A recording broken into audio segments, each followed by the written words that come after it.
Climate change is not only affecting agriculture, but also wildlife in Zimbabwe's biggest national park. Well, drought and overcrowding have been blamed for the death of elephants in Zimbabwe's biggest national park. It's the dry season in Zimbabwe, but park officials say this year it's much hotter and drier than usual. Hundreds of elephants and other animals are dying.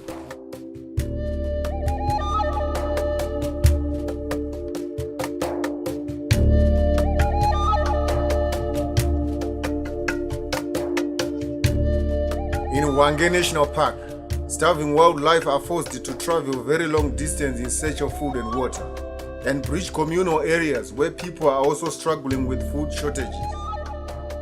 In areas situated in game parks, human-wildlife conflict is heightening as elephants gravitate towards human settlements in search of water.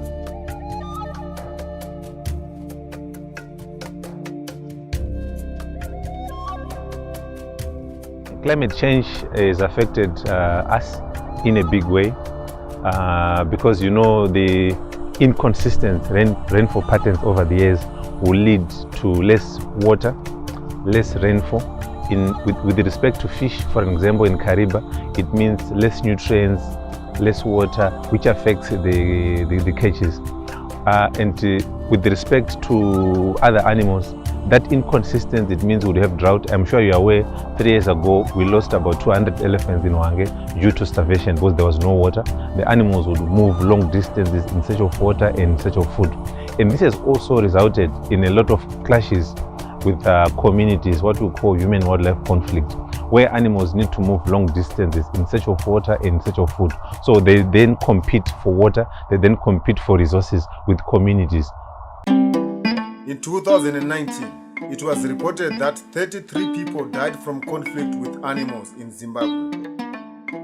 Most of our parks are not fenced. They are natural, so the animals can move freely. But when there's no water, and most of our parks that are located in Region 5, where naturally rainfall patterns are very low. The rainfall is low in northwest Matabeleland, which covers parts of Hwange and Matesi block. Southeast Lovell, the same problem. The rainfall patterns are very low and inconsistent.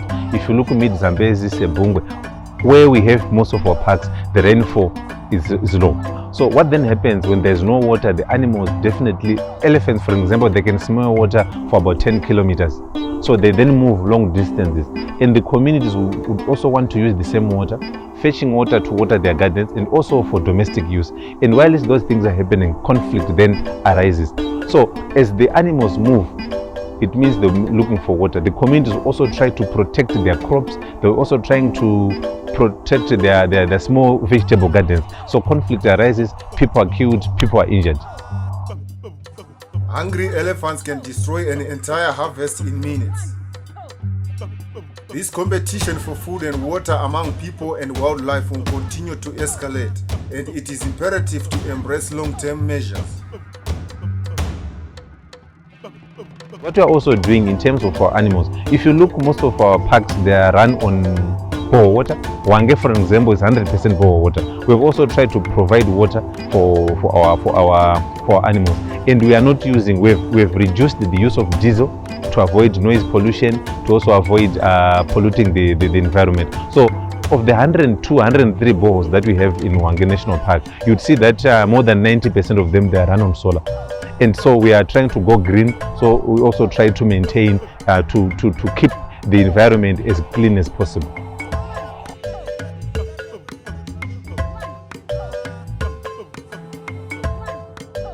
Let's work together, let's collaborate so that at least we can minimize the effects of climate change.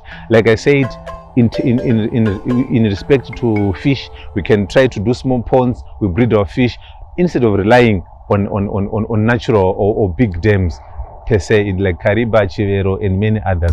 That's what we are doing in saying that. And we are also trying to encourage our community to use natural means. For example, repellent, chili repellents, to make sure that the animals will not come into their communities. It's trying to be natural as possible. We also make use of beehives, and at the same time the communities will be harvesting honey from the beehives, but at the same time they are also repelling elephants or other animals into communities.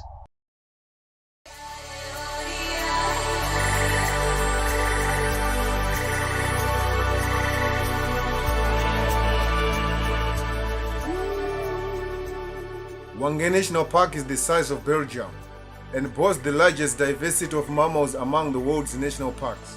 It boasts biodiversity with over 100 types of mammals, including the Big Five, and over 400 bird species. Hwange is about 43,000 visitors per year and is home to approximately 45,000 elephants. Amazingly, there are more elephants than guests visiting Hwange National Park in a year.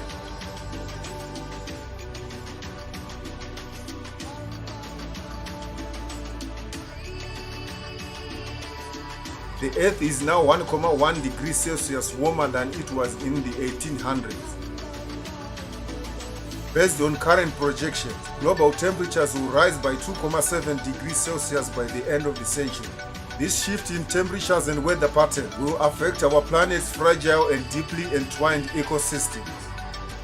Changes in one area will influence changes in other areas, and animals will feel the impact.